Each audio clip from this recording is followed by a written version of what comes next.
member of the Committee on Veterans Affairs. He is a former public school teacher as well.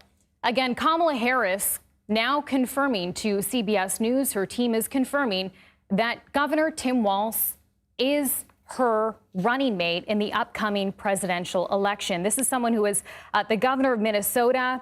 Again, Minnesota is not a swing state, doesn't have a very large national profile. So this will be someone that the American voter population will be learning much more about in the coming days and weeks ahead of this presidential election. Here's a CBS News special report.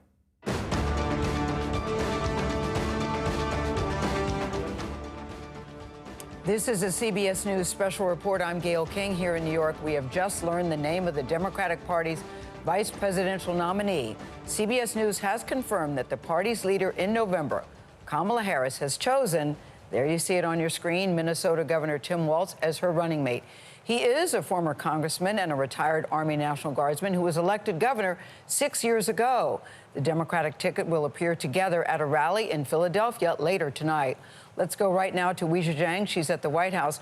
Weijia, they held this a secret right up until the very, very end. What else can you tell us about Governor Walz? And Gayle, that is because this is a decision that came down to the wire for Vice President Harris. In fact, we were told that when she went to bed last night, she still didn't know because she wanted to sleep on it. But then this morning, she woke up and it came to her, Governor Tim Walz of Minnesota. And Gayle, when I look at all the facts about Walz, here's what stands out. He is a winner. He was elected 6 times to represent Minnesota in Congress. He is now in his 2nd term as governor. He is very popular, and he has a voting record on the issues that really lines up with Harris. After George Floyd was killed in his state, he passed a massive police reform package. He said that there would be no abortion under his watch in 2022. And on economics, he says the Democrats really need messaging and to make it more clear. And Gayle, let's talk about messaging for a minute and the power of one word. In the early days that Vice President Harris was going to become the likely nominee, we were not talking about Tim Walz. And then he went on television and he said one word. He said Republicans were weird. And then he gained a lot of attention and his profile soared. And then it never really stopped. And today, again, we can report that he will be joining Vice President Harris on the Democratic ticket, and they will be stumping together in a matter of hours in Philadelphia. Gayle. Weijia, you raised a really good point. 2 weeks ago, we were not talking about Tim Walz, but here we are this morning. Thank you. Chief Election and Campaign Correspondent Robert Costas is with us now, along with CBS News contributor, that's Ashley Etienne, former Communications Director for Vice President Harris. Ashley, I want to start with you because we just heard from Weijia that Vice President Kamala Harris waited till the very end, had to sleep on it overnight, and apparently made her decision this morning.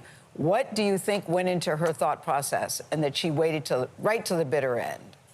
Yeah, I think the breadth of Walz's experience is probably what persuaded her most. I mean, being a military veteran, a former teacher, to a chairman in Congress, to an executive governor who rallied his state and moved his state through incredibly tough times, I think makes him incredibly appealing to her and will provide her with this broad perspective that I think she needs, which is, you know, what are the challenges facing the American people? How do we implement legislation? How do we rally Congress around it? And how do we actually get it done on the ground in these states? So I think he's good for her for that reason. And then also what was just mentioned, the fact that he's won in these very tough districts and these tough red-leaning districts, I think gives him and gives her the ticket a leg up when it comes to going into those areas where the 1% and 2%, those independent and disaffected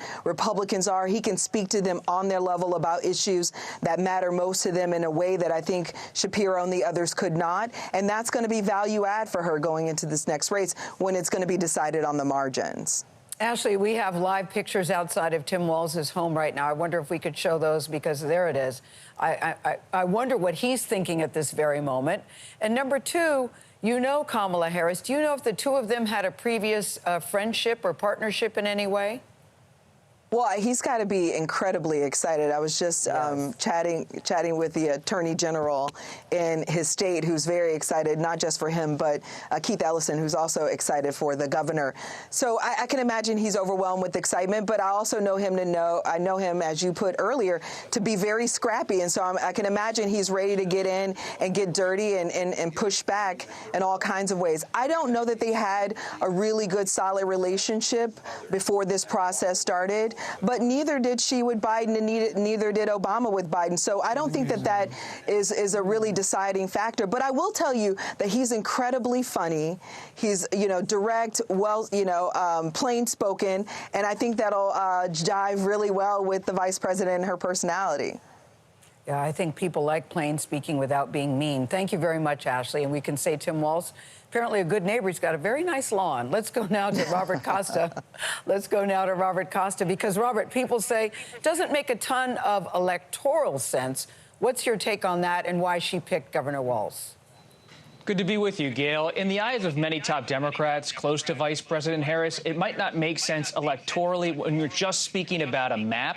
But to top Democrats, it does make political sense because they see in Governor Walz someone who can fill the void left by President Biden. President Biden was close to organized labor in this country. He was able to go to places like the industrial Midwest. I was there with him and talk to union members and say, you have to stick with the Democrats. Don't listen to former President Trump. I'm one of you. Let's stick together as traditional Democrats. And Tim Walz, as the Minnesota governor, has built a record, but he's also built a relationship with labor and other key constituencies inside of the Democratic Party. And so he's going to help Vice President Harris rebuild that Biden-Harris coalition ahead of November, along with all of the personal characteristics he does bring to the race. As Ashley said, and as we just so ably reported, he has a personality, he has an ability to have a bit of fun, some wit, and he doesn't mind taking a shot at the GOP. And often your role as the VP is to be the attack dog who can do it with a smile. All right. Stand by, Bob. Thank you. Chief White House correspondent Nancy Cordes is in Philadelphia, where Harris and Walz, we better get used to that, Harris and Walz will kick off a tour of the battleground states. Nancy, what are you hearing? What can you tell us? Well, one of the things that set Walz apart from all of the other top contenders, Gail, was the fact that he has a variety of different types of leadership experience. Not only is he the chair of the Democratic Governors Association, which is a pretty powerful group, in that capacity, he needs to kind of get all of these strong personalities pointed in the same direction. So he's got deep relationships with other governors. He's going to need that over the next few months. But he's also the only person on that list of 5 or 6 finalists who had both executive leadership experience and legislative leadership experience. He, of course, has been the governor of Minnesota for 6 years now, but before that, he was a member of Congress for 6 terms. He sat on the Armed Services Committee. He sat on Veterans Affairs. So he knows how Congress works. And you could really make the case, Gail, that part of the reason that Biden was able to achieve so many things on his to-do list in his first term was because he had that kind of deep legislative experience. He knew how the levers of power in Congress work. And you can make the case now that Harris, who served less than 1 Senate term in Congress before she became vice president, can really use someone who has 12 years of experience on Capitol Hill. But it's also interesting, too, though, Nancy, because he was considered a dark horse. I think that's what's fascinating to many people. It seemed to have boiled down to, if you believe what you were hearing in the media, that it would boil down to Josh Shapiro and Mark Kelly. And then lately, over the last week or so, we started hearing the name more and more about Tim Walz. What do you make of that, how he appeared to some to come out of nowhere, and it's like running a race and all of a sudden he's ahead of the pack? What I make of it is that all of these people were, having to go from a standing start. And remember, a few weeks ago, we weren't even thinking about any of these people being a running mate because we thought that Kamala Harris was going to be the running mate to President Biden. Suddenly, when that all changed, yes, Pete Buttigieg, probably better known to a national audience. Josh Shapiro, somebody who has been talked about a lot as a person with presidential ambitions. They had the early edge because people knew about them. But Walz proved over the course of a couple of weeks that he had really great communication ability. He had a way of making the case that some of the other top contenders didn't, and that could come in handy, not in necessarily Minnesota, where Democrats haven't lost a presidential race since 1972, but in other Midwestern states, certainly like Wisconsin and Michigan, which are big battleground states this year. I'm telling you, there seems to be there's something appealing about a guy for people who say it's comfortable talking in a T-shirt and a baseball cap as he is talking in a suit, as he is talking in a tuxedo. I know we got to go, but can we go back to Bob Costa for just a second? Because, Bob, do you think that this was an attempt to satisfy the more liberal wing of the party? What are your thoughts on that? It's fascinating, Gail, politically, because you look at Governor Tim Walz, and if you know nothing about him, you see a guy who seems amiable, easygoing, can crack a joke, talks about hot dish up in Minnesota, that famous dish they love to do, the casserole, can talk about fishing.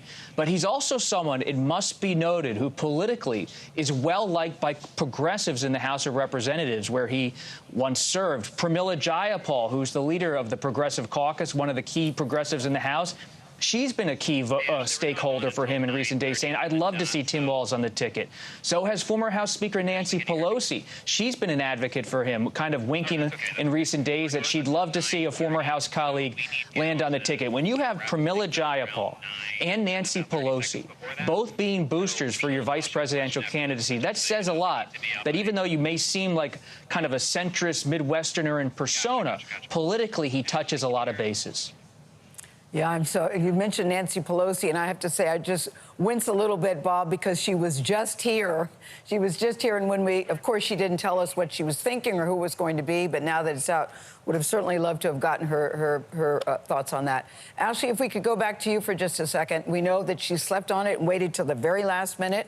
What do you think Tim Walz's assignment will be in this campaign?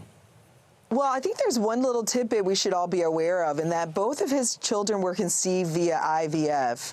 So the campaign is saying that he's going to lean into the reproductive rights fight with the vice president. This is the year of the woman.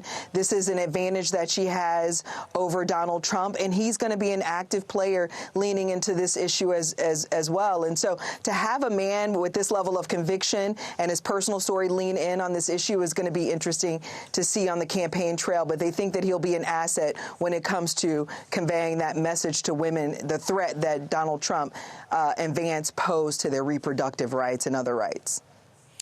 When you joined us on the broadcast earlier, you said that this was going to be a very personal feeling for Kamala Harris. This is someone you know well. So if you could just take us behind the curtain a little bit. Personal feelings, how? What do you think that it really, when she went to bed last night and she woke up this morning, what do you think her first thought was when she said, Tim Walz is the guy for me? I think it is two things. The one, that he's proven that he can win tough races. And secondly, he's got a deep compassion and conviction for the American people and the plight of the American people. And he's seen it on every end of the political, in every end of the political realm and field. So I think those were the things that probably took her over the edge. All right. Well, Ashley, thank you very much. Thank you, Bob. All right, thank you. Thank you, Nancy Cordes. Democrats will soon have a presidential ticket 13 days before their convention in Chicago and 13 weeks before the presidential election. So to recap what you've just heard, Tim Walz has been in office for 5.5 years. He's a current chairman of the Democratic Governors Association. He was also in office during the crisis that followed the murder by police of George Floyd. And he will be the Democratic nominee for vice president, running alongside Kamala Harris. We've been waiting for the last 48 hours about who it was going to be. Now we know. Get used to it, people. Harris, Walz is the ticket.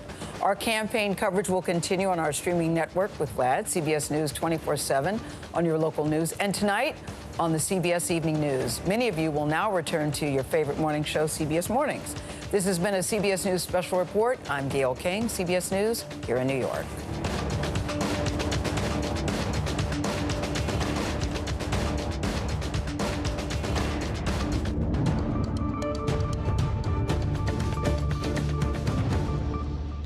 We are following a big decision for Vice President Kamala Harris. CBS News has now confirmed that Minnesota Governor Tim Walz, who has a history of successfully appealing to moderate voters, is the Democratic nominee's choice to be her running mate. Harris will publicly announce the pick shortly before kicking off a multi-day tour of battleground states starting today in Philadelphia.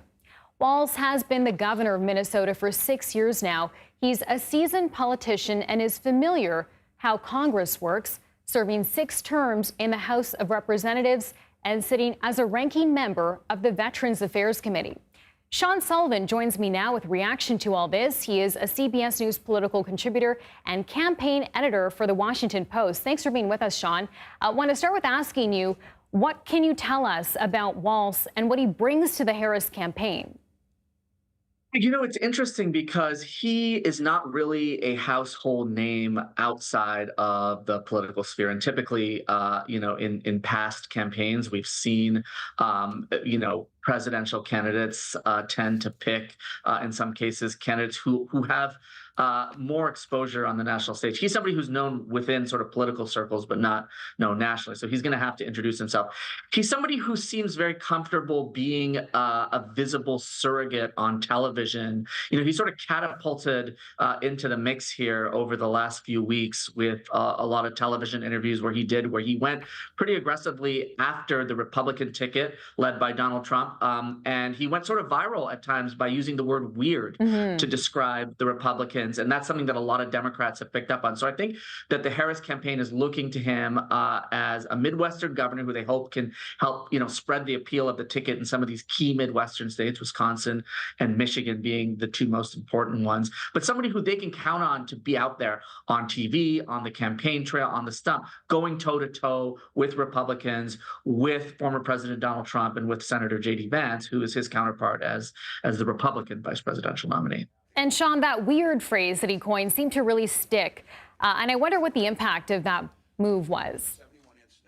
And, it'll be interesting to see when we sort of unravel the whole backstory of how Harris got to choosing Walz, which, again, when you go to the beginning of this process, there weren't a lot of Democrats who were saying, OK, Walz is the obvious pick. He is sort of, a surprise, not so much in the last 48 hours, but if you look, a couple of weeks ago. And you're right, that phrase really is something that Democrats have picked up on across the board. You're seeing members of Congress use it. You're seeing celebrities who support the Harris campaign use it. You're seeing it as sort of a central tenet of their campaign argument against the Republicans. They seem to think that it's an effective argument, and he's been at the forefront of that. So it'll be interesting to see how much that actually factored in to Harris's decision and how much we see one or both of them potentially use it tonight at this introductory event that they're going to have in the evening.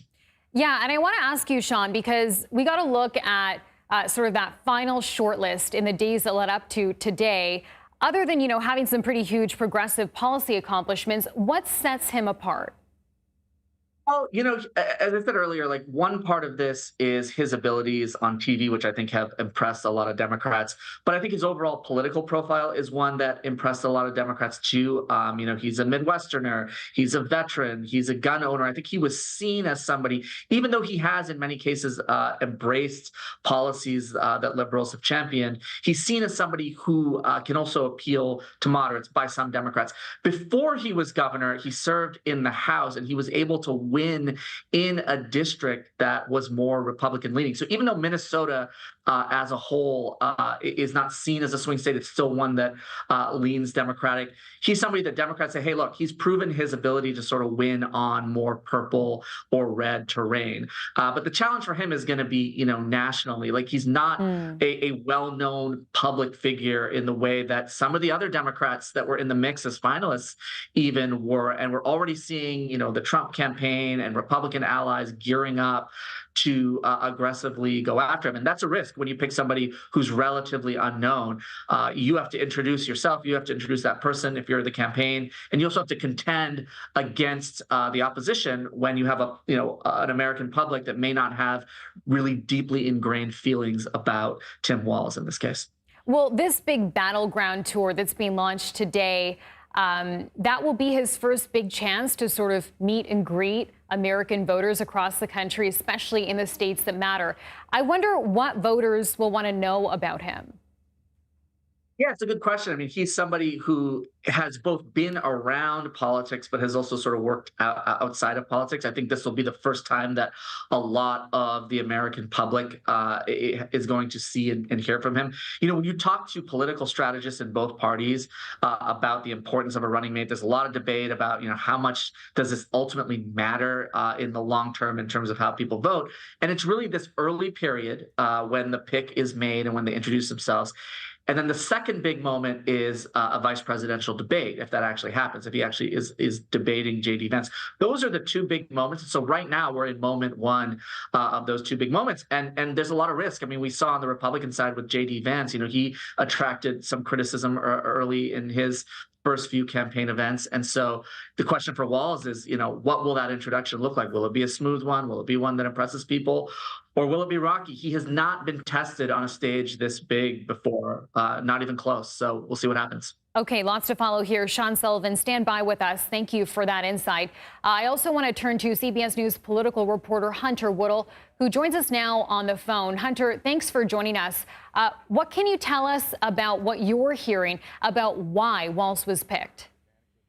Well, thanks for having me. You know, Governor Walz is a fascinating pick in this, you know, for this election cycle. He's somebody who, if it weren't for all the unprecedented nature of this cycle, probably wouldn't be elevated to this nature, as has been mentioned. He's not a big national name, but I will say he has built his career up bit by bit over the years. This is somebody who served 6 terms in the U.S. House, representing a sprawling district in Minnesota along the Iowa border. He is the chair of the Democratic Governors Association. So he brings an interesting approach here. And he's not the traditional pick you would usually see from a vice president when you're looking to, you know, win a campaign. But he does have a certain approach that, you know, seems to, I would expect, to gel well with the vice president currently, because he has built his career up bit by bit, as I said, and he obviously knows the U.S. House. He knows how to run as an executive because of his time as governor. And he has that tone that will be interesting to see this campaign season, as obviously we see Democrats try and answer to Trump and J.D. Vance on the Republican side. And, you know, I want to mention to our viewers that you actually, Hunter, lived in Minnesota. You know Tim Walz well. Talk about his reputation. Sure. So I was a Washington correspondent for Minnesota Star Tribune for a few years. And I've gotten to know, you know, the governor a little bit during that time. And I'm thinking, especially today, as we talk about, obviously, this, you know, this pick, he's somebody who is incredibly comfortable with voters. I remember being with him at the Minnesota State Fair last year, and he can pivot quickly on policy. But, you know, and he's good at talking to voters. He seems to enjoy it, too. I will note, though, he can sometimes fall into, as many politicians can, he can have gaps. He can misspeak. And sometimes, in almost a way, he is almost a little Biden-esque in how he addresses some issues. Now, the thing is, he's 60 years old. The age issue isn't there like it was, obviously, for the current President Biden. But he has that ability to want to talk to voters, to be able to talk to voters. But there is that risk sometimes of him misstating things or misspeaking that can cause those gaps that can hurt a campaign. And what about, Hunter, his stance on some key policy issues and how that sort of aligns with Harris's stance? Minnesota's been an interesting case, especially over these last few years, because, you know, there is some vulnerability for, you know, Governor Walz in this race. He was governor of Minnesota during the time where George Floyd was murdered in 2020. And then obviously Walz's response to the rioting that followed George Floyd's murder, that is often cited by Republicans in Minnesota as a major issue. And there is a vulnerability there. But Walz can also attest to having led Minnesota through that time, through the pandemic. And he has been outspoken in favor of abortion rights in Minnesota, especially after the fall of Roe v. Wade in 2022.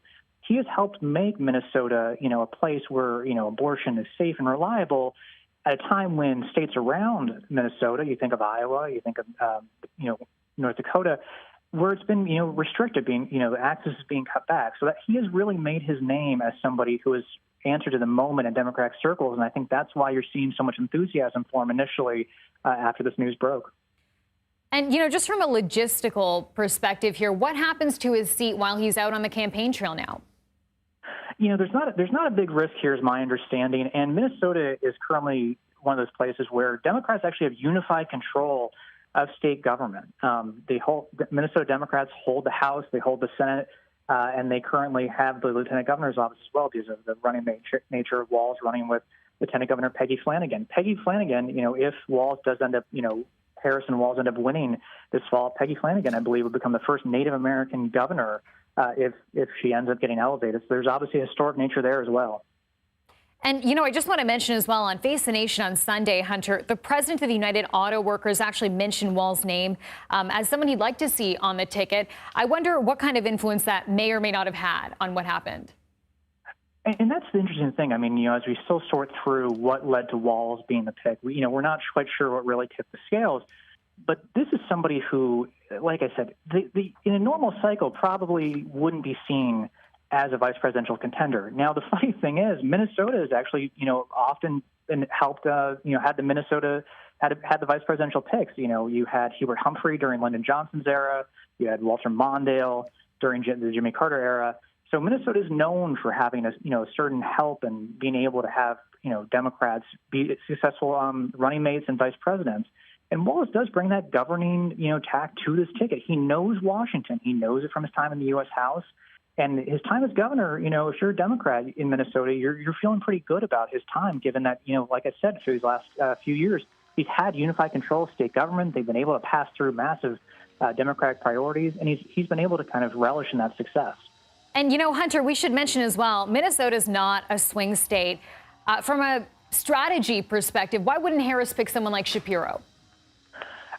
When you look at the map, obviously Pennsylvania has 19 electoral votes. Democrats likely have to win Pennsylvania to win this general election in November in the presidential race. But what Walz does bring is, the Midwest is not, state by state is not myopic, but there is this thing where Walz has that he is a Midwesterner through and through, and that approach transfers over state lines. He's going to be able to talk to voters in both, Minnesota, but also Michigan and Wisconsin. And that approach, I think, is going to be a good contrast to Harris. Obviously, the current vice president represented California, and now, she's picked somebody who has those Midwestern credentials that are well earned over the years by Walz, but also he's been able to display, he's from Minnesota, for the past few decades. This is somebody who was a teacher. He was a football coach.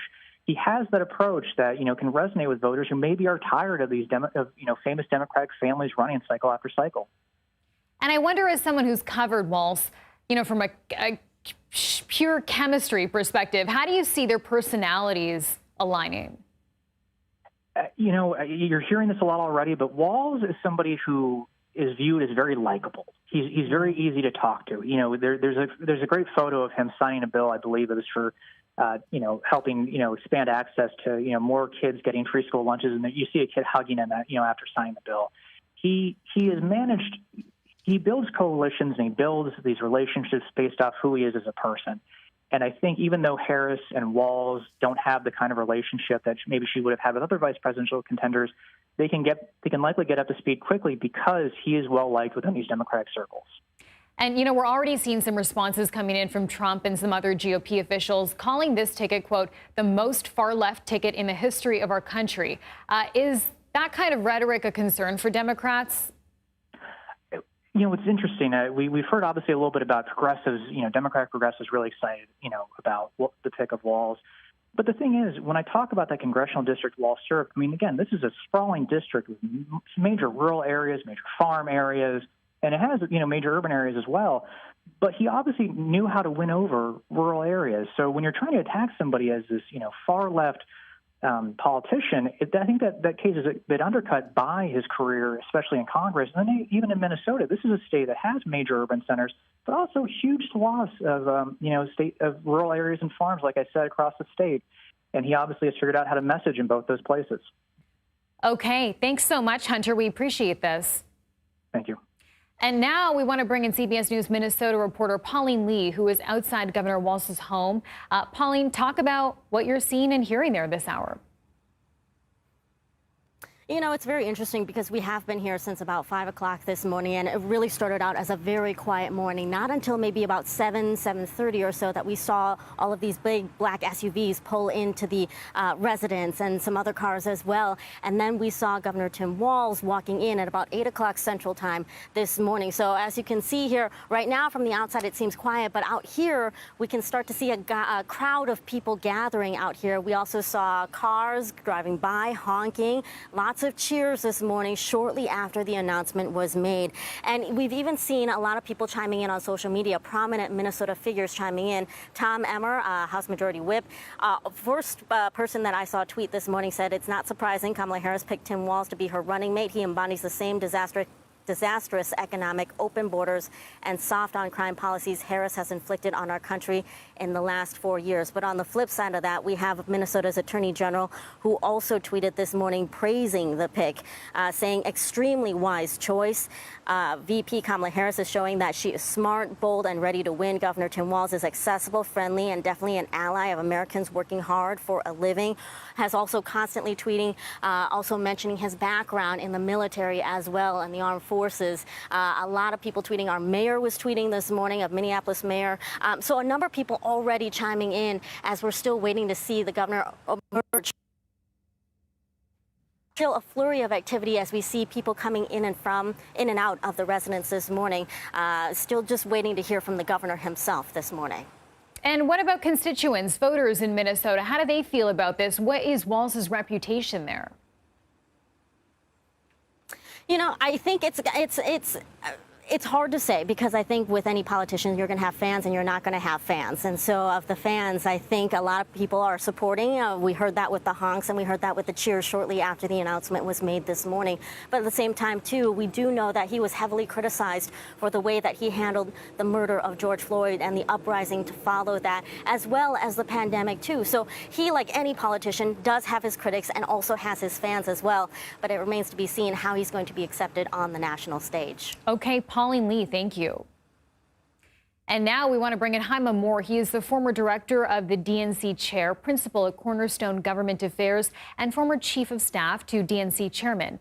Thanks so much for being with us. What message is this sending to Harris voters, this pick, Tim Walz? Hey, Chanel, thank you for having me. This is a very exciting morning for a lot of Democrats. I've spoken to many donors, party leaders. They feel very excited and jazzed up about this pick. I spent time with Governor Walz, and he is one of those very likable, very intelligent, very down-to-earth individuals. And so I think this brings a message to the party that the Vice President, Kamala Harris, is very serious about winning the election in the fall, but she also wants to bring someone who she can be a partner with, who can be ready to serve on day one. And I just wonder what you imagine this partnership to look like. What can we expect the tone and the branding of the campaign to look like and sound like and feel like in the coming days and weeks? Yeah, you've seen Governor Walz has been all over the news media the last few months. Even without being the nominee for vice president, he's already been out there as Democratic chair of the Democratic Governors Association and in other capacities. And so he brings a fresh energy to this race, just as Kamala Harris did when she announced her candidacy just a couple of days ago.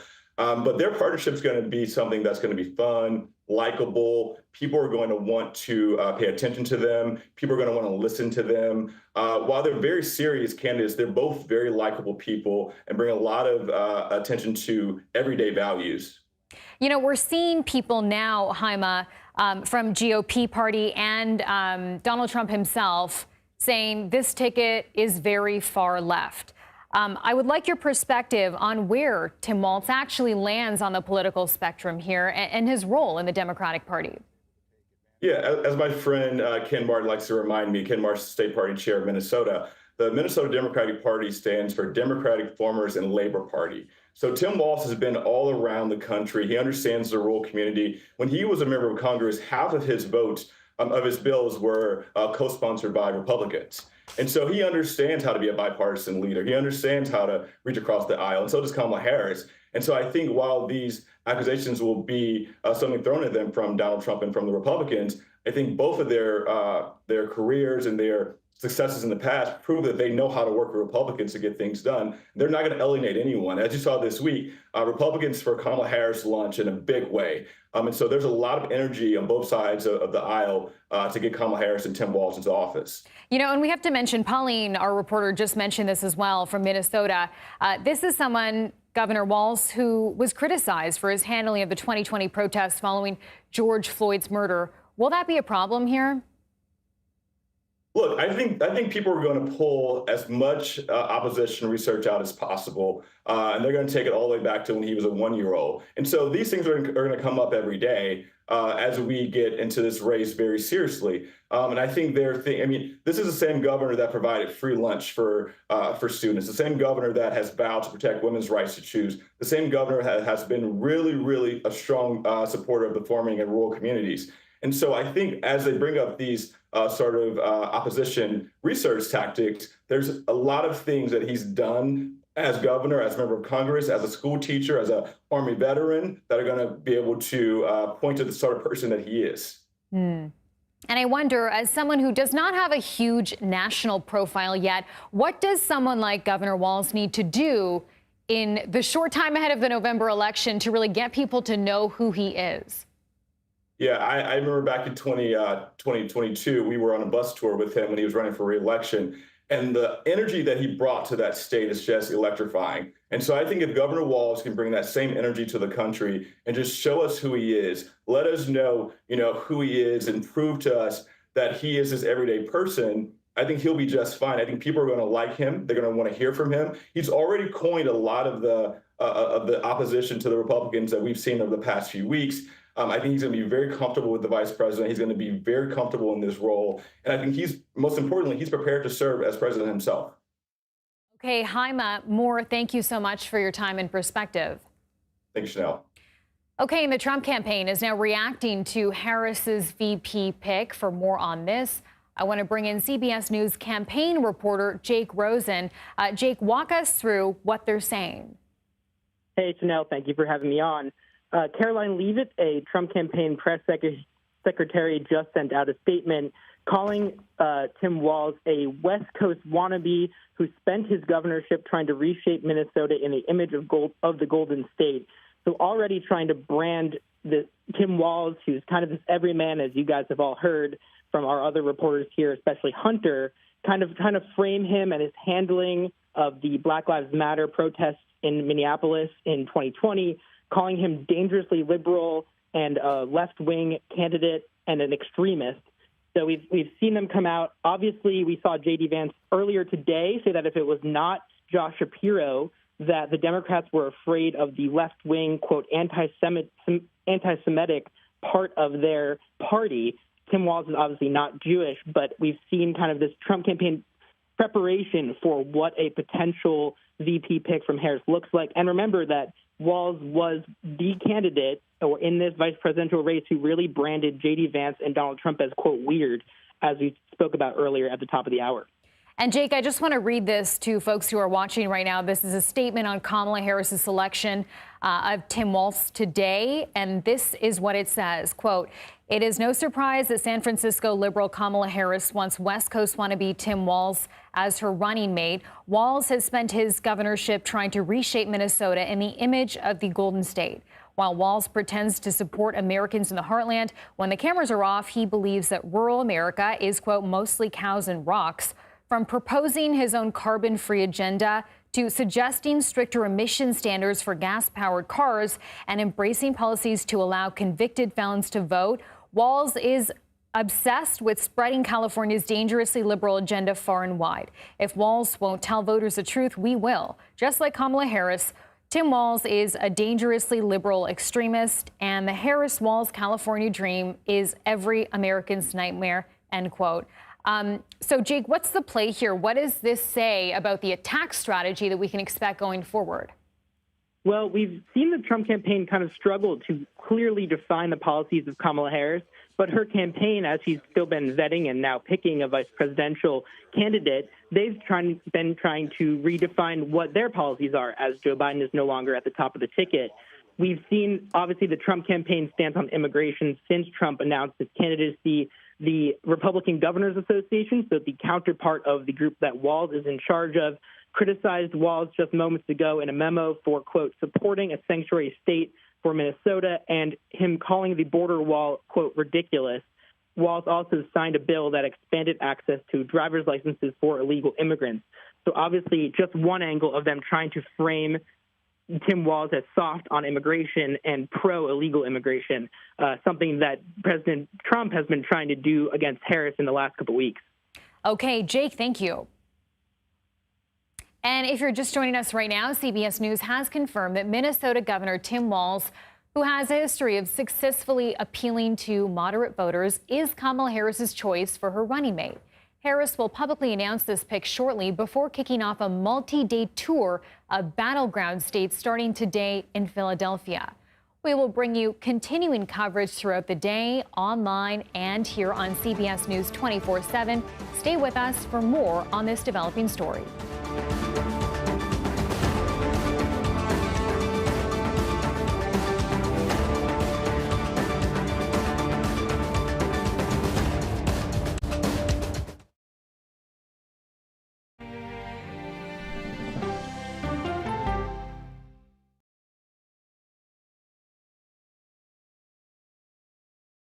Go to the ends of the earth. Right now. We got something crazy.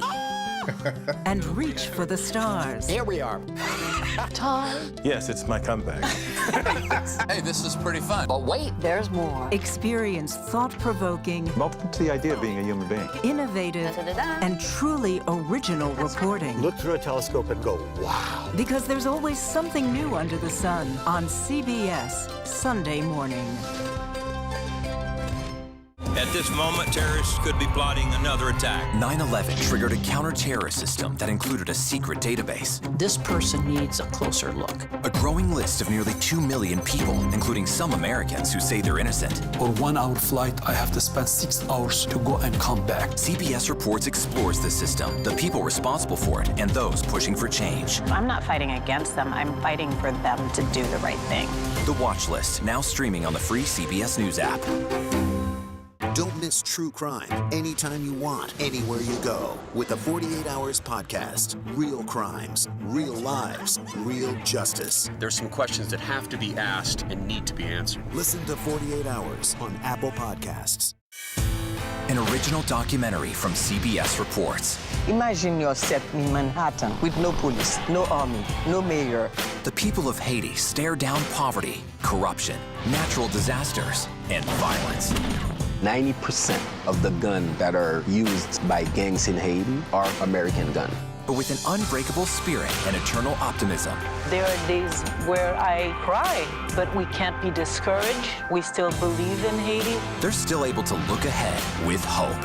Haiti is on the brink of transformation, a radical shift. Nations are coming together and saying things must change.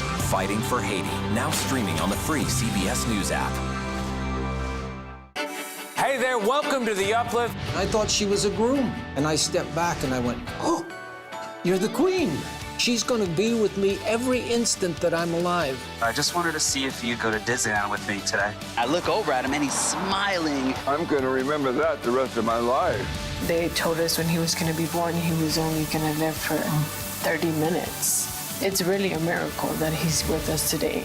The Uplift, stream now on the free CBS News app. When you wake up in the morning, we want to be your go-to team. On our places, bright, shiny faces. I don't go to work in the morning. I go for coffee with my two good friends, and we talk about the world. Your morning routine just got better. CBS Mornings. A CBS News investigation. People looking for love, finding their life savings gone. This could happen to anybody. And sometimes losing their lives.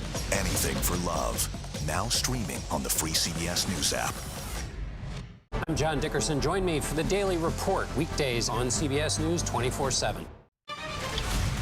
Okay, let's go. You guys good? Hey. All right, we good? Keep going. The clock, it's ticking. Off we go. 60 minutes. 60 minutes. 60 minutes. It's time for 60 Minutes. Sundays on CBS. This is CBS.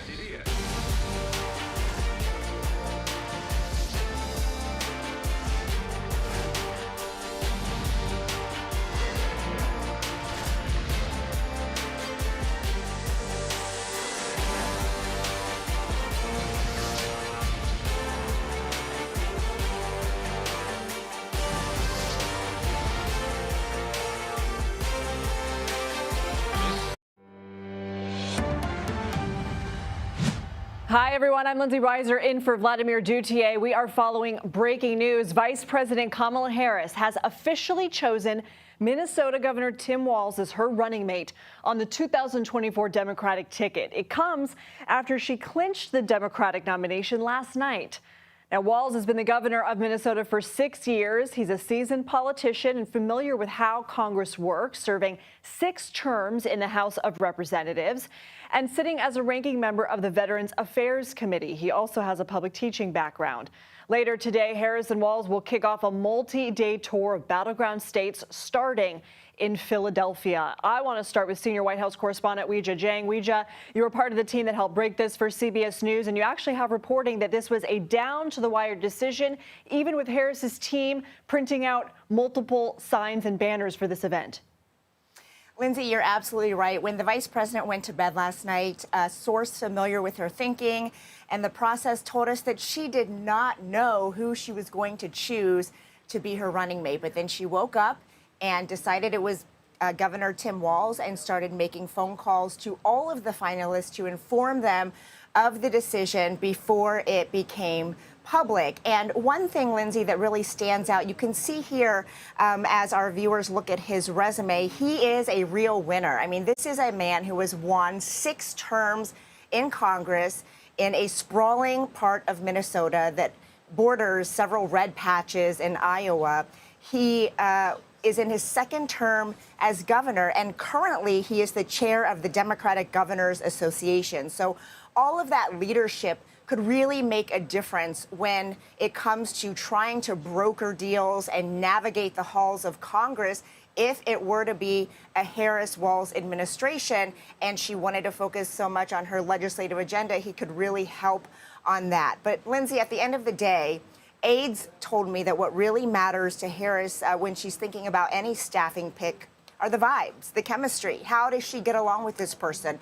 Do they have a rapport where they can get down to the hard work that they'll be doing? And from what we know of Governor Walz, he is a pretty happy-go-lucky guy.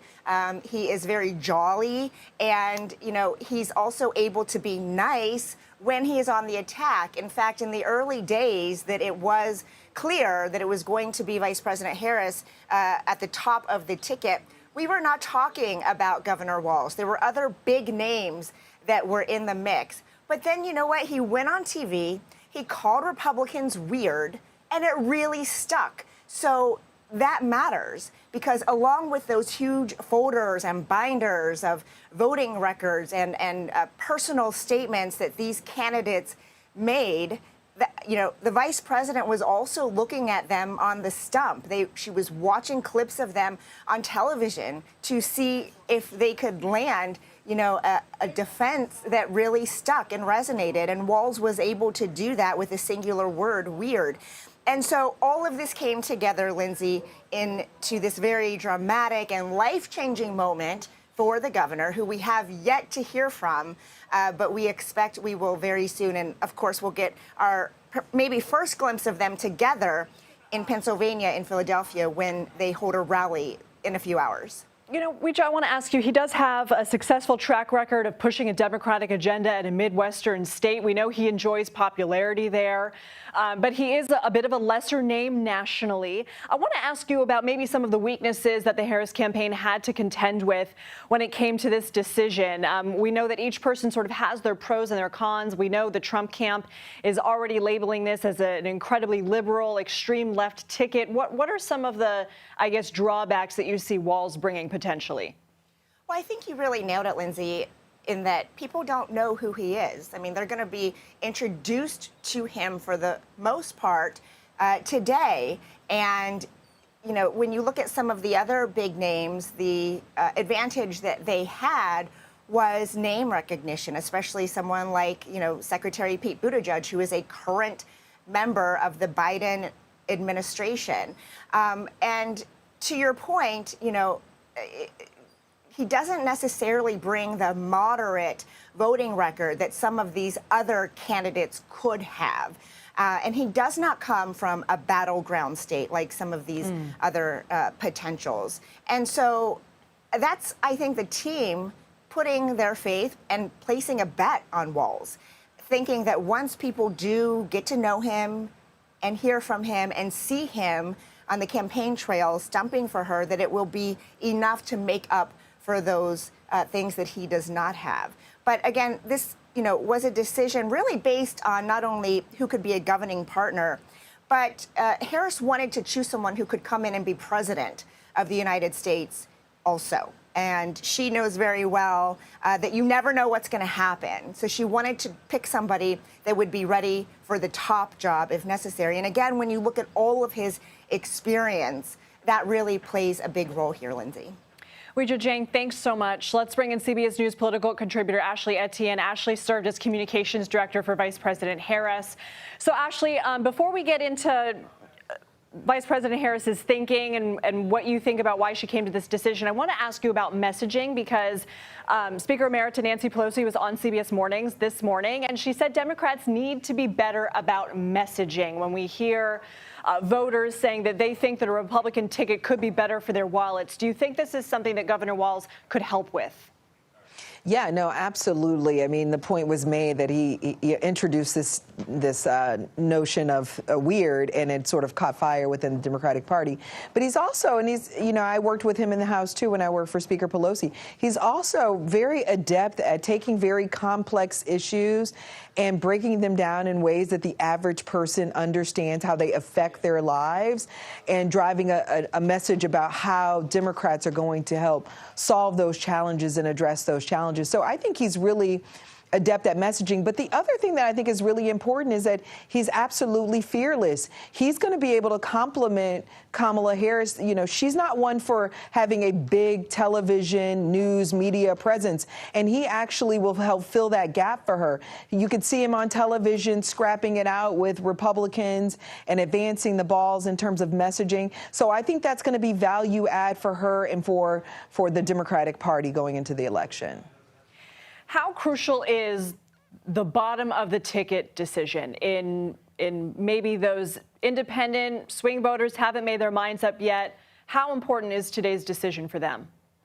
Well, there's been all this talk that the vice presidential pick doesn't matter much. I mean, tell that to J.D. Vance and Donald Trump. I mean, he's been a drag on their ticket. So it does actually matter. I think that what Walz brings to the table is not just his breadth of experience from being a military officer to a former teacher to a chairman on Capitol Hill to a governor, but also his ability to go into these battleground states, the suburban areas, the rural areas. That's the 1% to 2% that's going to make the difference in this election. And he speaks their language. He knows their issues. He's dealt with many of them at any stage of his professional and political career. So I think that's the advantage he's going to bring to the table. And I will also add this, too. I'm hearing from the campaign that, his children were conceived via IVF.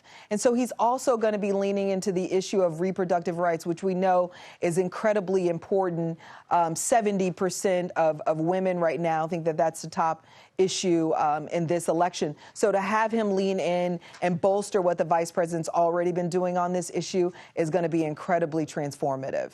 Ashley, what is your advice to the campaign to counter some of these extreme left arguments we are already seeing emerge from the Trump-Vance camp?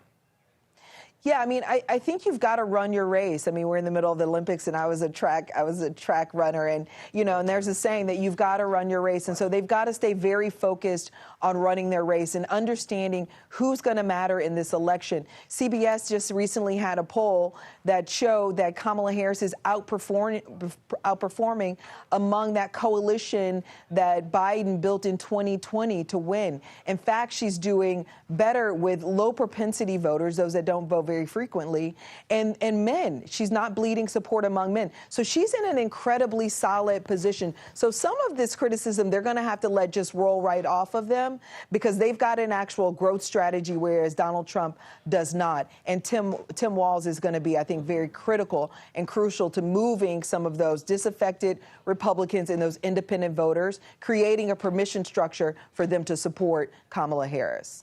Ashley Etienne, thank you. Thank you. Let's bring in CBS News Chief White House correspondent Nancy Cordes. Nancy, you are in Philadelphia there in anticipation of this event. First of all, what news do you have in regards to this pick? Well, Lindsay, I've just spoken to someone who was close to the VP vetting process, and they gave me some really interesting insights about why Walz was the pick at the end of the day. And I'm just going to tell you a little bit about what they had to say, because it's very interesting. Why Walz was chosen. First, they say because of his executive experience, the fact that he has a strong record of accomplishment for the middle class that mirrors what the Harris campaign would like to do nationally if she is elected, including a child tax credit, paid leave, gun safety, and codifying Roe v. Wade in his state. Second, this is very fascinating. The reason they liked him so much was because he had a terrific bio that they think will appeal in key Midwest states that they must win. And that is code for Wisconsin and Michigan. Why do they like his bio so much? First of all, he's a veteran. He served in the National Guard. He's a former football coach. He is a hunter and gun owner himself. He talks about that a lot. He's got a deep connection to rural America. He's often talking about his hillbilly cousins and the fact that he went to a high school that had only 24 kids in the graduating class, and he won in a Trump district as a House member. They obviously believe that he's an effective messenger. He coined the phrase that is now on every Democrat's lips, which is weird, and that has definitely kind of thrown the Trump team off balance. And then finally, they say he's got a strong personal rapport with Harris, and she had confidence that he would be a great governing partner. This may come as something of a surprise, Lindsay, to Americans who maybe hadn't heard a lot about Tim Walz before a couple of weeks ago, because he wasn't someone who had been seeking the presidency like Pete Buttigieg, or rumored to possibly want it in the future like Josh Shapiro. But in the end, it sounds like that may have been a selling point. The fact that Harris would not have to look over her shoulder, would not have to worry about handing off some of the less desirable jobs to him, because he was positioning himself for a bid for the presidency himself in 4 to 8 years, but that he would be willing to roll up his sleeves and do the jobs that she wants to hand off to him. Let's talk about Shapiro for a second, though, because obviously they are kicking off this battleground tour in Philadelphia. How do you think voters will receive Walz instead of maybe who they thought would be at the bottom of the ticket, their own governor? You know, I think it's very possible that Pennsylvania voters will be relieved that Shapiro is not going to be leaving the governor's mansion here in Pennsylvania. He has been governor now for less than 2 years.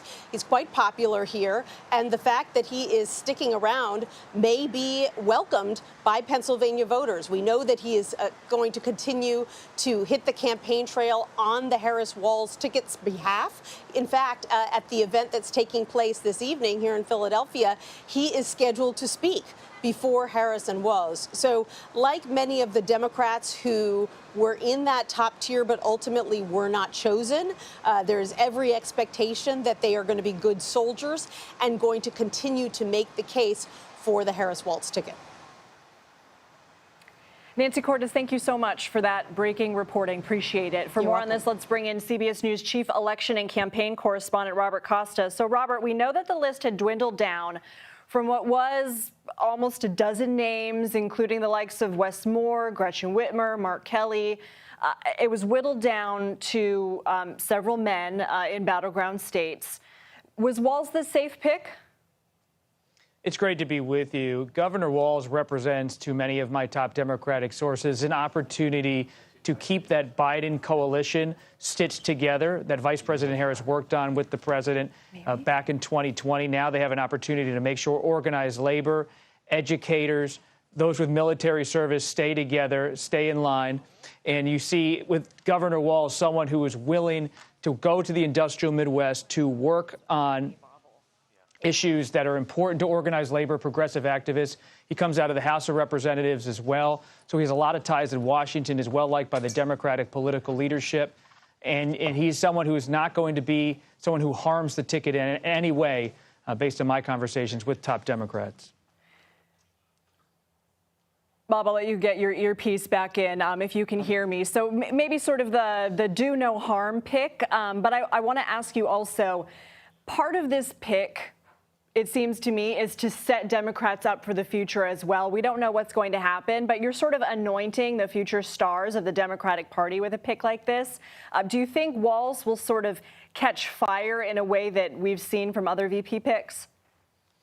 We'll have to see how he performs. He's someone who is generationally the same as Vice President Harris.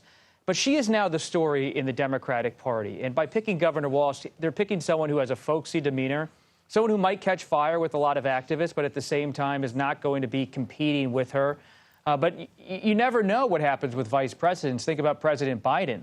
When he was selected in 2008 by then Senator Obama, he was seen as someone in the near winter of his career that would be unlikely to ever run for president. But he decided to run for president years later in 2020 after deciding against it in 2016. So things happen. This will make Walz a star in many respects in Democratic politics. But if Vice President Harris loses, vice presidential candidates often fade into the history books. We don't talk a lot about former House Speaker Paul Ryan, even though he's a relatively young man in American politics. He was on the ticket with Romney in 2012. Tim Kaine was on the ticket with a high-profile contender like Secretary Clinton in 2016. He's a respected senator, but he's not someone who's being touted as a constant presidential figure. Bob, from your sources in the Trump-Vance campaign, do you think that Walz is somebody who they wanted to be on the ticket with Harris? I can foresee if Shapiro was the pick, for example, somebody potentially a little more moderate, especially when it comes to the issue of Israel and Gaza, obviously the must-win state of Pennsylvania. Do you think that that would have been more frightening for them than a Walz pick? Shapiro is a known political entity in Pennsylvania, my home state, and he would be able to really build a campaign in the Philadelphia suburbs, central Pennsylvania, western Pennsylvania with smarts and know-how. That's not to say he's not going to be involved. I mean, the Harris campaign is going to count on Shapiro to do everything he can to win Pennsylvania for the Harris-Walz ticket. And knowing Shapiro for nearly 2 decades, I have no doubt he's going to dig in and help Harris as much as possible. But by not having his name on the ticket, you don't get the same kind of political capital in Pennsylvania that you might otherwise. But they're making a bet with Walz that he can still play in a place like Pennsylvania as well as other states that have industrial pass because of his persona, because of his record. Robert Costa, thank you. Of course, we are watching all of today's developments, including we will see this Harris-Walz ticket for the first time around 5:30 Eastern in Pennsylvania tonight. We're also going to see Donald Trump's VP choice, J.D. Vance, will be in Philadelphia today for a campaign event.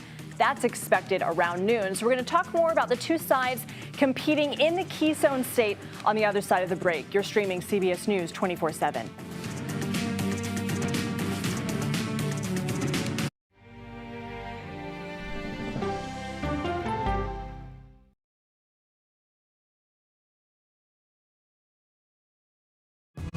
Coming up, our series. Wait a minute. Tom, is that you working the camera? Keep leaning out of your close-up. Your morning routine just got better. CBS Mornings, weekdays at 7.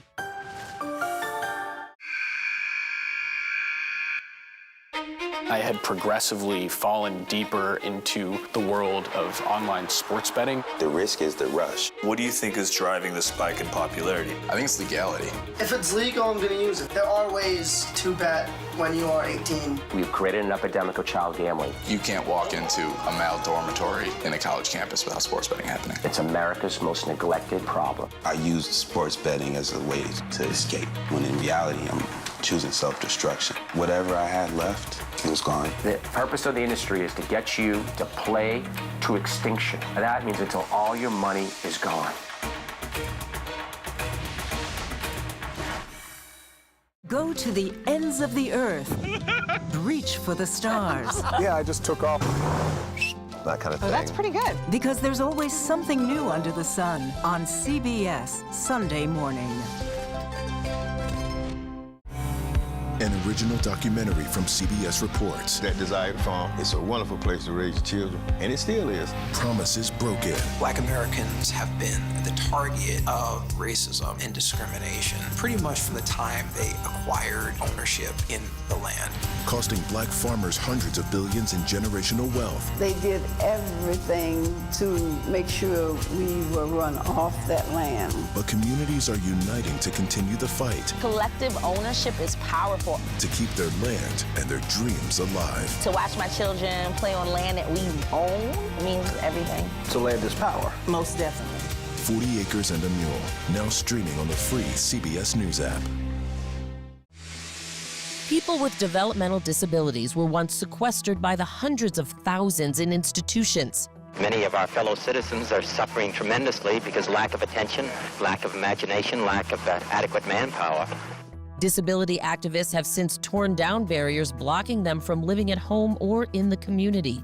We conclude that Title II of the ADA requires states to provide community-based treatment for persons with mental disabilities.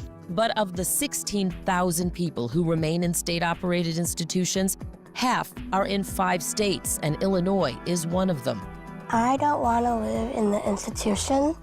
It makes me feel discriminated against. Do you think there are people living in institutions in Illinois that don't need to be living there? Yeah, because they're proving it as soon as they get out.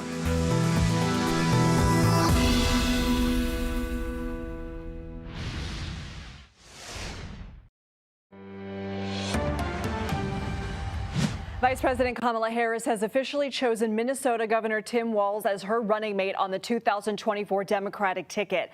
It comes after she clinched the Democratic nomination last night. CBS News campaign reporter Aaron Navarro joins me now from Pennsylvania. So, Aaron, you are actually at Governor Josh Shapiro's home. Any statement from him yet so far?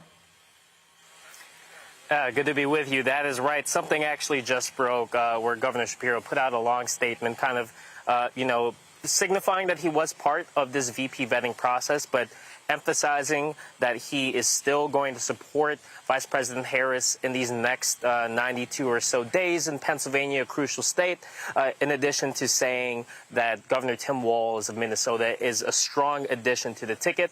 And generally, the vibe of his statement is saying that he's not done here in Pennsylvania. Of course, Governor Shapiro is just a year or so into his first term, was inaugurated in January 2023.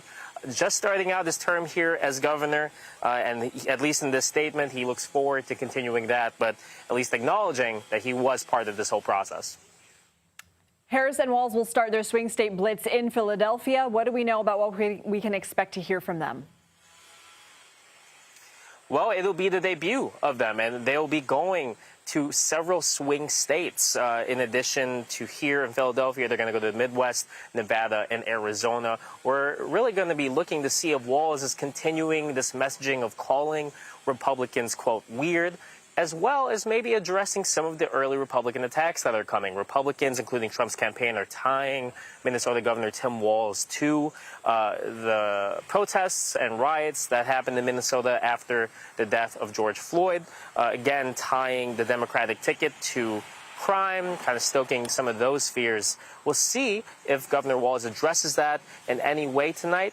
Otherwise, Walz has had a very joyous kind of brand tied to him in these last couple of weeks. A lot of talk about unifying both Democrats and Republicans. We'll see if that message continues now that he's the running mate and could potentially represent the whole country. And Aaron, I know that you have been on the campaign trail talking to voters. Up until this decision, who was the name that you heard the most when you talked to the electorate about who they wanted Harris to pick? Well, admittedly, I was in the Pennsylvania bubble. I've been here for a week or so. So Josh Shapiro's name was constant from voters. But I also heard from voters that they also were bittersweet if he was chosen because they didn't want to see him go. They believe that he is an effective governor here. In addition to Shapiro, I really wasn't hearing that much Walz, at least here in Pennsylvania. I was hearing about Arizona Senator Mark Kelly, the astronaut there that folks here are familiar with. So it'll be interesting to see how the crowd here in Philadelphia reacts to Governor Tim Walz of Minnesota, a couple states away, when he's on the stage with Harris later. Aaron Navarro, thank you. I want to go to CBS News political reporter Hunter Woodall now. Hunter, I know you're going to be talking about the response from the Trump-Vance camp, but I also know that you've been taking a deep dive into Walz's background. Catch our viewers up to speed on what he's accomplished thus far and what he's known for. Absolutely. Good morning, Lindsay.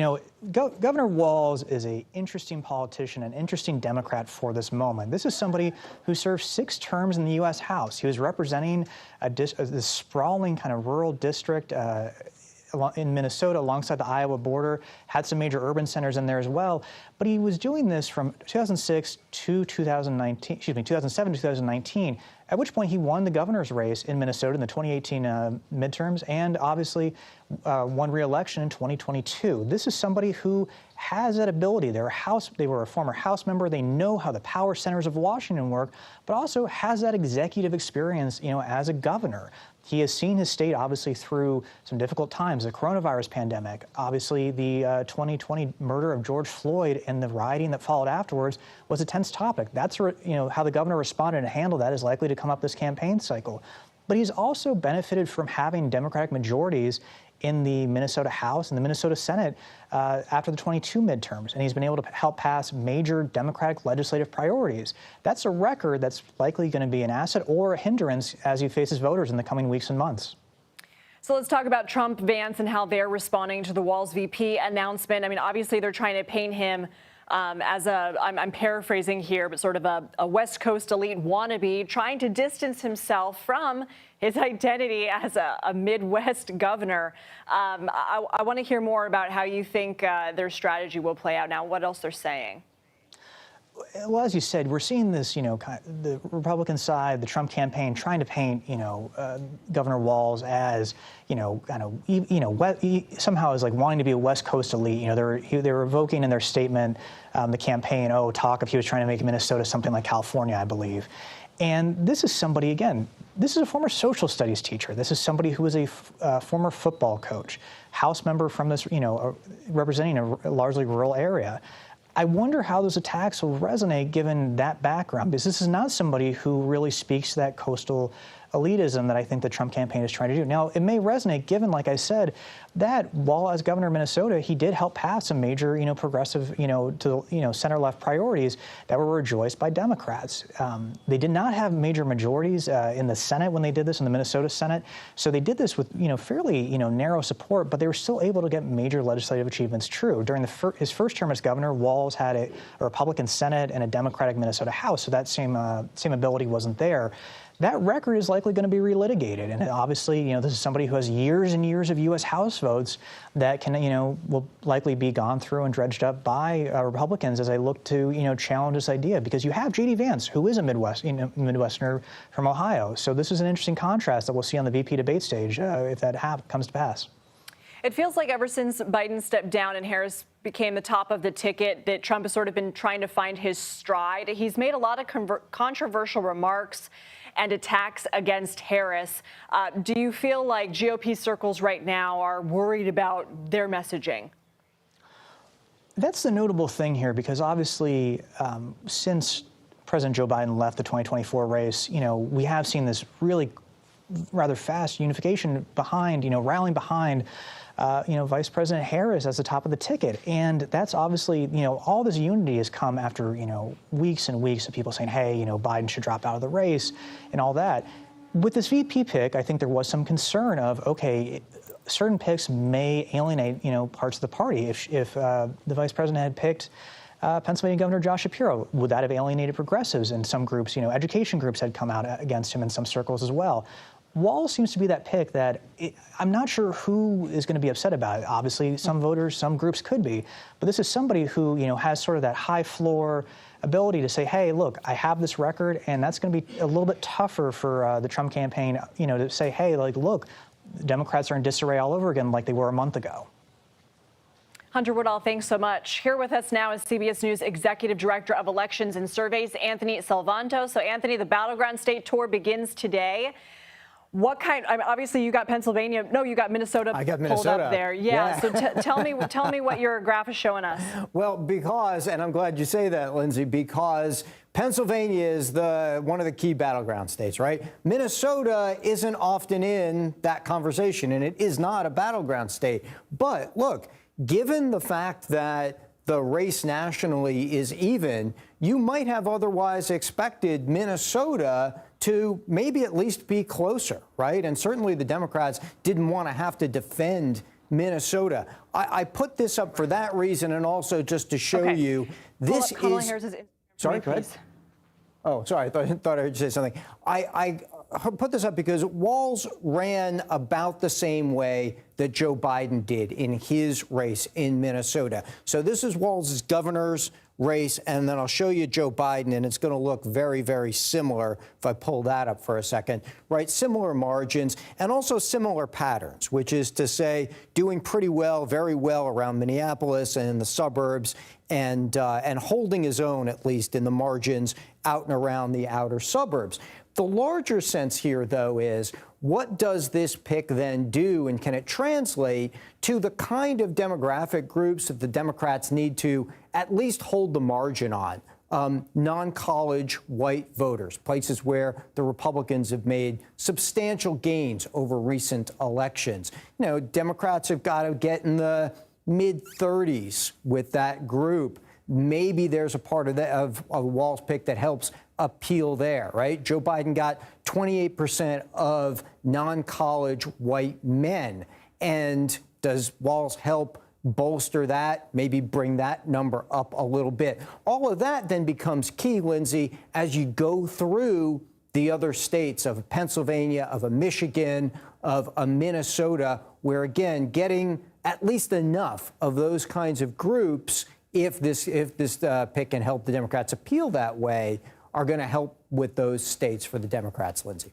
Anthony, what states did the Biden camp sort of say, okay, we're not going to put the focus there anymore because we're not sure these are winnable? And given the fact that this is such a new campaign, the Harris-Walz ticket, I mean, when he stepped down, it was, 105, 106 days until Election Day.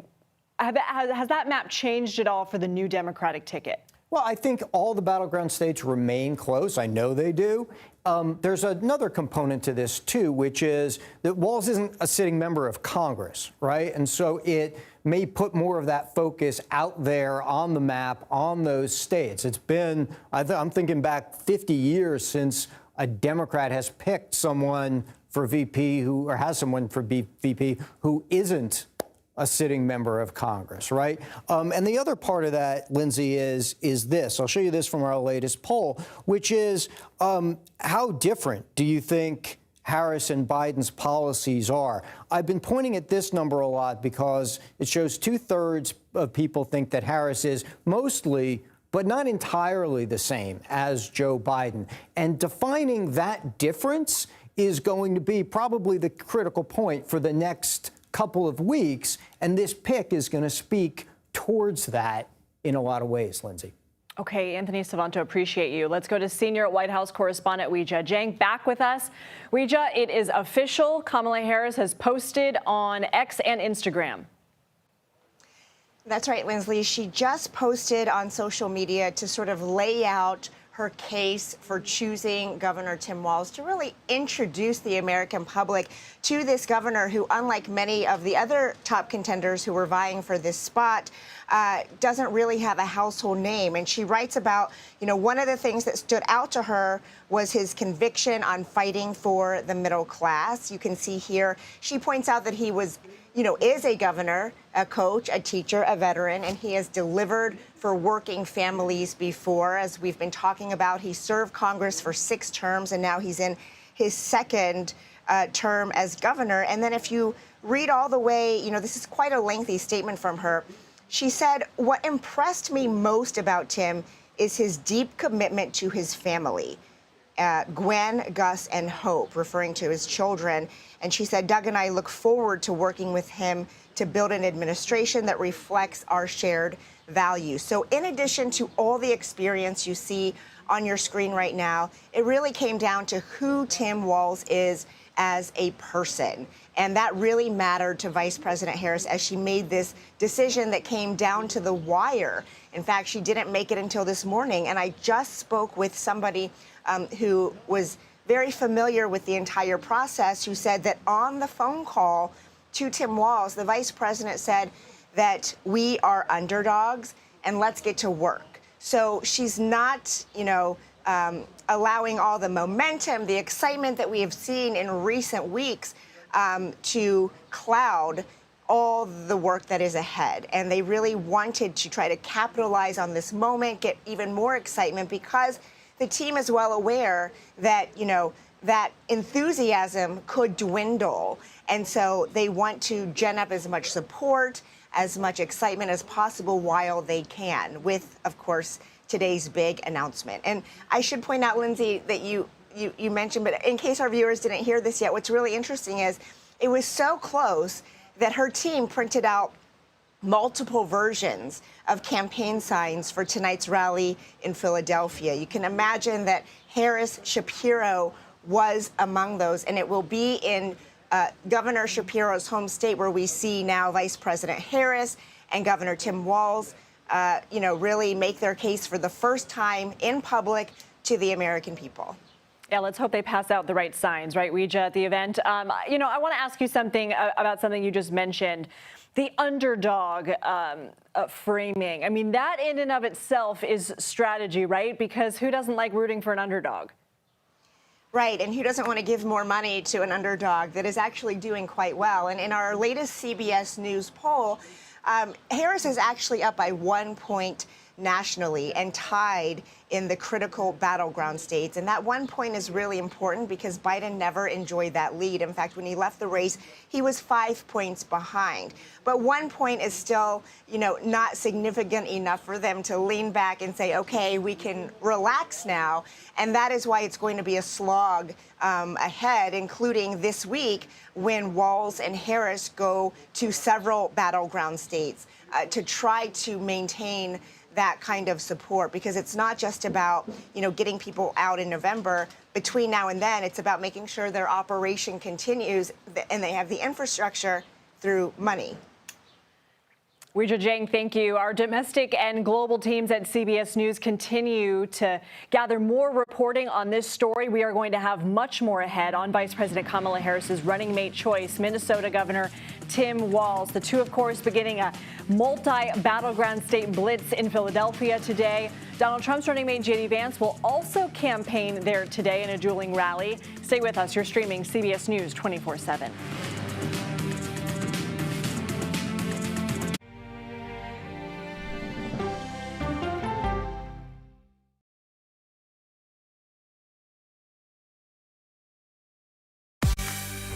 On our places, bright, shiny faces. When you wake up in the morning, we want to be your go-to team. Nate has one of the quickest minds I've ever seen. Tony has a way of making people feel comfortable. Gail has this unbelievable knack to ask the question that you're asking at home. I've been told I could talk to a tree, and that's pretty much true. I don't go to work in the morning. I go for coffee with my two good friends, and we talk about the world. Your morning routine just got better. CBS Mornings, weekdays at 7. It didn't seem like anything could happen, because nothing ever happens in East Palestine, but it did. Authorities released toxic fumes from 5 derailed train cars. Resident, please evacuate. Acute bronchitis due to chemical fumes. Did you ever have these problems before the derailment? No, ma'am. This neighborhood's not safe no more. We can assure the community that there's not vinyl chloride entering their communities. Then why are there so many people feeling these various symptoms of bloody noses or difficulty breathing, bronchitis? That's a hard question to answer. We're talking about one of the most blatant releases of a mixture of some of the most toxic chemicals that we've seen in America. I feel like now I have a duty to warn other communities. If my daughter has to watch me die of cancer, at least it saves someone else.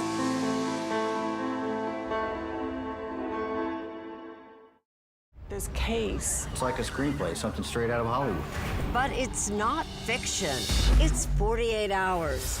Human remains found this week. 4 families shattered. There's no physical evidence. The mystery would haunt investigators for years. There's some questions that have to be asked and need to be answered.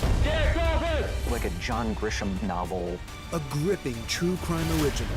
48 Hours. Now streaming on the free CBS News app.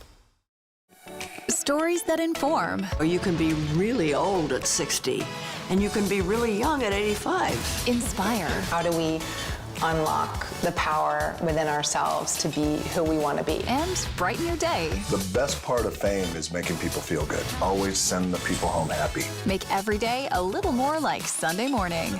Here comes the sun. Stream now on the free CBS News app.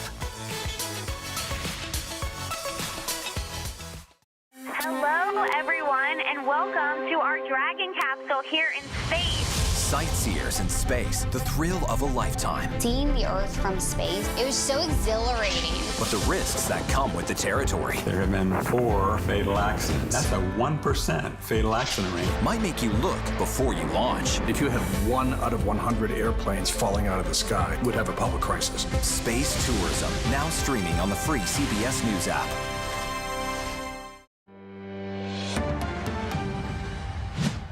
Vice President Kamala Harris has officially chosen Minnesota Governor Tim Walz as her running mate on the 2024 Democratic ticket. It comes after she clinched the Democratic nomination last night.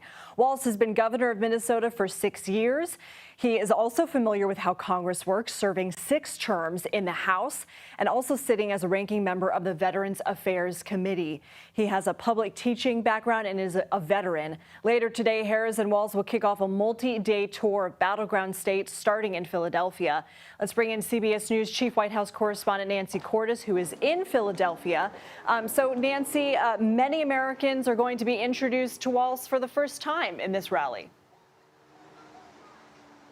That's right. And what they're going to learn, and you just laid out a bit of his bio, is that he is a Midwestern governor. He has served as governor for 6 years. Before that, he served as a congressman from a large southern Minnesota district for 12 years, in which he often outperformed both the Democrats and Republicans on their presidential tickets. And that's not unusual, but he has a proven record of winning in a swing district. He is also the leader of the Democratic Governors Association. And in that capacity, he is basically in charge of coordinating with all the other Democratic governors in the country on policy, on messaging, kind of getting them all headed in the same direction. So he has deep relationships with his fellow Democratic governors that will come in handy, frankly, over the next 3 months or so as he crisscrosses the country campaigning in a variety of battleground states that are led by Democratic governors, including this one, Pennsylvania, but also Michigan and Wisconsin and Arizona, North Carolina. So those relationships are definitely going to come in handy. And then, as you mentioned, Lindsay, there's also the fact that he served in Congress for 12 years. He was on the Armed Services Committee. He was a ranking member of the Veterans Affairs Committee. He was on the Agriculture Committee. So he has experience legislating on a variety of issues, something that really comes in handy when you are vice president and you are dispatched to Capitol Hill to negotiate over the budget or any legislative priority that the White House may have. You know, Nancy, with some of this decision, it was also a bit of political calculus and chess, right? I mean, you had Roy Cooper, who couldn't necessarily be the pick, took himself out of contention because of a Republican lieutenant governor who may interfere with, you know, his agenda in his state. You had Mark Kelly, who Democrats could fear would vacate a Democratic Senate seat right now that could be up for grabs in a couple of years. Were there any of those concerns with Walz? You know, his downsides were a little less pronounced than some of the other candidates. And at the end of the day, that may be why he got the nod. When you look at potential opposition research on him by Republicans, what they're going to hit him with, there's the fact that he waited a couple of days too long, many of his critics say, before calling in the National Guard during riots over the murder of George Floyd. But then he moved fairly quickly to push through criminal justice reform in his state. So he kind of mitigated that weakness. Beyond that, Democrats feel that it's going to be pretty difficult to attack him. You know, just last week, J.D. Vance was on a podcast, and when he was asked about the various Democrats being considered for VP, he mentioned Walz first. He said, I'm hearing a lot about this Walz guy, but he seems really angry to me. Not sure that really fits Walz's persona. He's kind of a happy warrior. There's a reason that the term Minnesota nice is so well known. Politicians there are legendary for being able to go on the attack with a smile on their face. But again, it sort of shows that it is going to be somewhat difficult for Republicans to go after him because, as far as we know right now, there aren't a whole lot of skeletons in his closet. Let's talk about what we might expect to hear from Vance this afternoon, Nancy. He's made some questionable comments about whether, if Democrats didn't pick Governor Shapiro, do you expect that he'll repeat those today? Yeah, and I expect that he's going to argue that with Walz, the Harris-Walz ticket is the most liberal presidential ticket in a generation. He's going to argue that Walz is more of the same when it comes to politics. But the argument that the Harris campaign is making is that a lot of the so-called liberal policies that he has managed to lead on in Minnesota, things like paid leave, things like free school breakfast and lunch, things like codifying Roe v. Wade, they argue that those are things that are quite popular with the populace writ large, people from the left and certainly from the middle as well. Nancy Cordes, thank you. Let's go to CBS News reporter Pauline Lee joining us now from Minnesota outside Walz's home where there is a healthy media presence. Pauline, thank you for being with us. I want to talk to you before we talk about the reaction and what you're hearing from people. I want to talk about the governor's reputation, what he's known for in your state. He's known for being very straightforward. Obviously, we now know that he coined the word weird to describe the Trump-Vance ticket, and that's very much him. He's very much straightforward, and he calls it how he sees it. I think that's what, for his supporters, what resonates to him the most, or what resonates to them the most. But it's interesting, too, because obviously you see kind of like the crowd that's growing behind me that's actually spilling into the streets. If I step out of the way here, this crowd has grown significantly. You even see a couple in front of me taking a selfie in front of the home here, just waiting to see if Governor Walz will step out of his residence. But it's not just media outlets out here, it's also supporters out here. Obviously a huge announcement this morning. I even ran into a gentleman who lives right around the corner here, and I asked him this morning, what do you think? And he said, I thought he had a long shot, but he didn't say that necessarily as a knock to him or necessarily as a supportive to him, but more so as almost kind of Minnesota is just a very quiet Midwestern state. I mean, up until 4 years ago, the murder of George Floyd, Minnesota doesn't necessarily make national headlines, now making probably the biggest national headline to date, especially with this campaign. So it's interesting to see how people are reacting to the news this morning. In fact, Governor Tim Walz actually writing his first tweet since this morning's announcement about 11 minutes ago, him saying it's an honor of a lifetime to join Kamala Harris in this campaign. I am all in. Vice President Harris is showing us the politics of what is possible. It reminds me a bit of my first day of school, which is a nod to his time as an educator. So let's get this done, folks. Join us. So it'll be interesting to see how he reacts now with his first interviews. Still yet to come, guys. Okay, Pauline Lee, thank you so much for joining us. I want to bring in now former Minnesota Governor Tim Pawlenty for more on this announcement. Thank you for being with us, sir. I want to get your reaction to Walz now being Vice President Harris's running mate. Well, good morning to you and to your viewers. First of all, congratulations to Governor Walz. This is a big honor and an accomplishment by him. And while I don't agree with him politically and on his views and his worldview, I certainly congratulate him.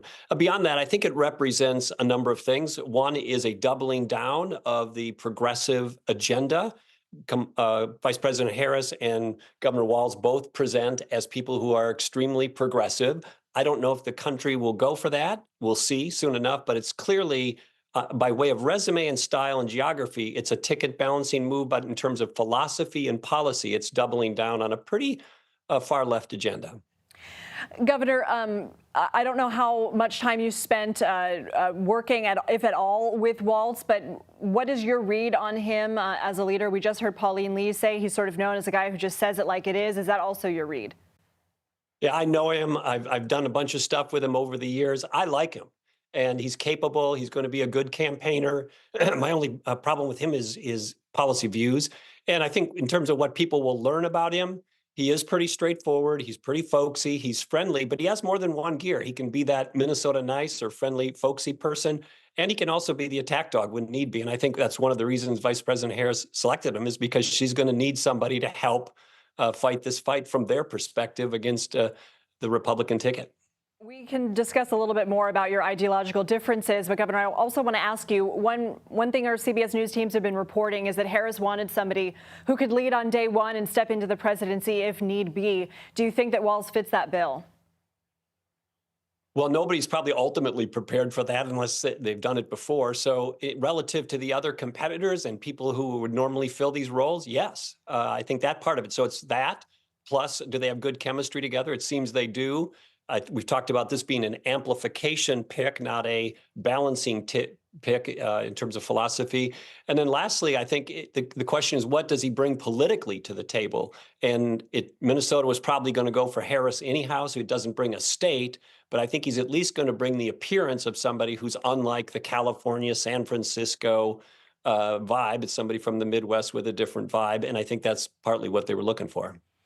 Governor, you have outlined some demographic differences between the two on the ticket, but you say that they are both progressive leaning. They have the same ideologies. Are you comfortable right now with the line of attacks that you have been hearing from the GOP and specifically the Trump-Vance ticket against their now rivals? Well, those attacks will now spool up and we'll get to see them in full force. But I think what the Trump campaign will focus on will include the following. One, the failure to timely call out the National Guard after the riots, and Trump loves to talk about that. Two, Governor Walz presided over and proposed the largest spending increase in Minnesota history, nearly 40% in one budget cycle, which is jaw-dropping. There was very high-profile fraud cases under his watch and during his administration that the legislative auditor, nonpartisan, said don't appear to be taken very seriously in terms of fixing the problem or addressing the problem in the way the auditor thought. Crime is going to be an issue, and the list goes on. But obviously, President Trump is going to focus on things that are going to try to get voters to change and persuadable voters in swing states. And I think of that list that I just gave you, that's going to be of interest to a lot of those voters. You know, the state budget under Trump, the national deficit did grow. You mentioned law and order. We know that Trump has railed against the FBI, the DOJ, many of the law enforcement officers who were defending the Capitol on January 6th. I'll let you respond to that. But also, Governor, are you comfortable with some of the attacks that we're hearing from Trump against Harris, questioning her identity, saying she just turned black? No, I'm totally uncomfortable with that. Vice President Harris has said she is of mixed race, and Trump's comments in that regard were bizarre. I don't know why he said that. It's just strange and unfortunate and unfair, and he should have never said it. Former Minnesota Governor Tim Pawlenty, we really appreciate you joining us on a busy news day. Thank you, sir. Let's go to CBS News congressional correspondent Nicole Killian for more on the announcement. So, Nicole, what are we hearing so far from lawmakers? Well, we are hearing a mixed reaction, certainly from some Republicans like Tom Emmer, who is a Republican from Minnesota. He is criticizing this pick, saying that it's kind of more of the same with respect to Democratic policies in terms of continuing open borders and the like. But then you also have many Democrats who really seem energized and excited by this pick, particularly fellow Minnesotans like Ilhan Omar, who calls the governor the North Star governor. You have other members, Amy Klobuchar, praising this pick, of course, who was just with the governor last night at a fundraiser for the vice president. Senator LaFonza Butler, you see there, who was presiding at the Capitol during a pro forma session, saying that, you know, this is the pick that the vice president wants to go with, that she is ecstatic about it. Look, I think, you know, there are certainly general affinity for Governor Walz among many House Democrats in particular, since he served a number of years in the House, so much so that many were advocating for him to be the pick. And so now that he is, certainly some gratification and elation on the part of many Democrats who feel that this not only aligns with the ticket, but could potentially align with their agenda on Capitol Hill as well. We heard Nancy Cordes say, he's seasoned in Congress. He knows how it works. He could be crucial when it comes to negotiating if he needs to make that trip and try and get legislation pushed through as part of the ticket if they were to win. What do we know about his record and reputation from his time as a representative? Well, one thing that's interesting about Governor Walz, when he was a member of Congress, well, certainly he voted with the party some 90% of the time. He didn't always go along to get along. So there were times that he broke party ranks. For instance, there was controversial Keystone Pipeline back in 2014, 2015. He was just one of about 24 or so Democrats who supported a legislation to advance that project, much to the dissatisfaction of many environmentalists.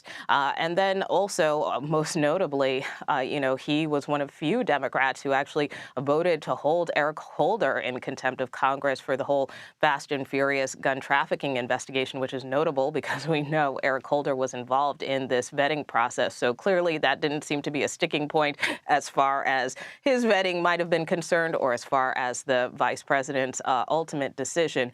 But, he certainly is someone who could work across the aisle, but also knows how to toe the party line as well.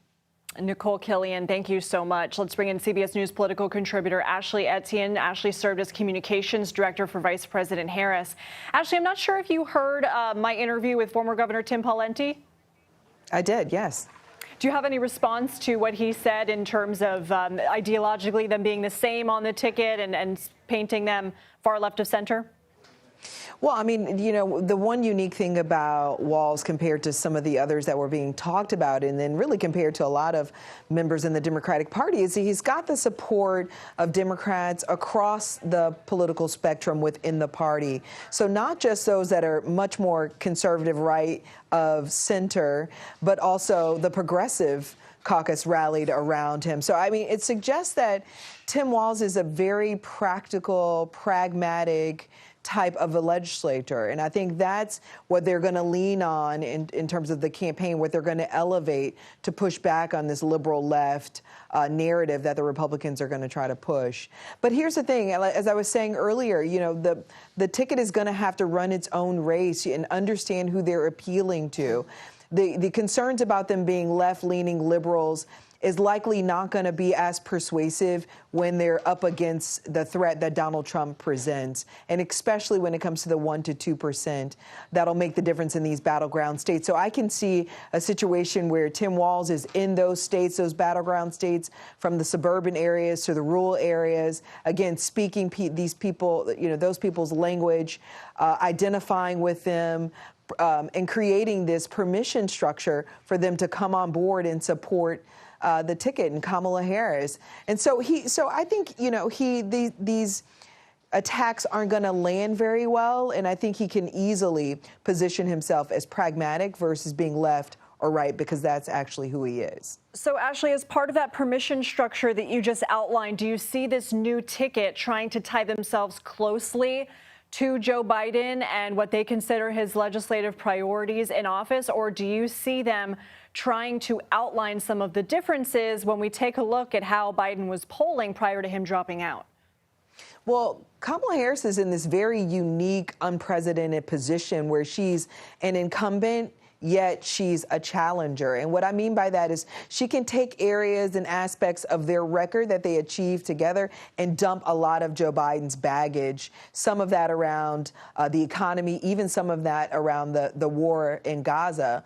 So she's got that advantage where she can claim the aspects of the record that work for her, but she's going to also lay out a vision for the country going forward. She's already starting to talk about the promise of America, the past versus the future. I think she's going to continue to hone that message, refine that message, and it'll include some of the aspects of the record, but she'll have space to create her own vision, which she's, going down the path and doing as we speak. Ashley, I have less than a minute with you, but we heard former Governor Pawlenty say that he thinks the Trump-Vance campaign should and will focus on budget concerns with Walz at the state level as governor, and also law and order with what we saw in the post-George Floyd murder protests. How do you see this new ticket countering those attacks? Well, I mean, I think they got to counter with Trump's record. I mean, Trump added $8 trillion to the deficit. We had record unemployment under Trump. Racial violence was at an all-time high in our nation's history. So they need to be aggressive in pushing back on the Republican rhetoric and highlighting those days and reminding people, as the vice president says, we don't want to go back to those days. And I think Tim Walz is going to be essential in that. You know, one thing I know about Vice President Harris is she suffers no fools. And Tim Walz is equally as aggressive in terms of messaging and pushing back on Republican narrative. So I think this is going to be a great head-to-head, and I'm looking forward to seeing them on the trail. We already see one tweet from RNC Research on our screen right now with Tim Walz. He said, fled as rioters burned Minnesota to the ground like a coward. This, of course, coming from the RNC. Ashley Etienne, thank you for joining us. We appreciate it. We're going to have continuing coverage throughout the day on this major announcement. Vice President Kamala Harris picking Minnesota Governor Tim Walz as her running mate. We'll see the two in Philadelphia today. We'll also see J.D. Vance there. We're going to bring you all of the latest. But right now, an encore of CBS Mornings is next.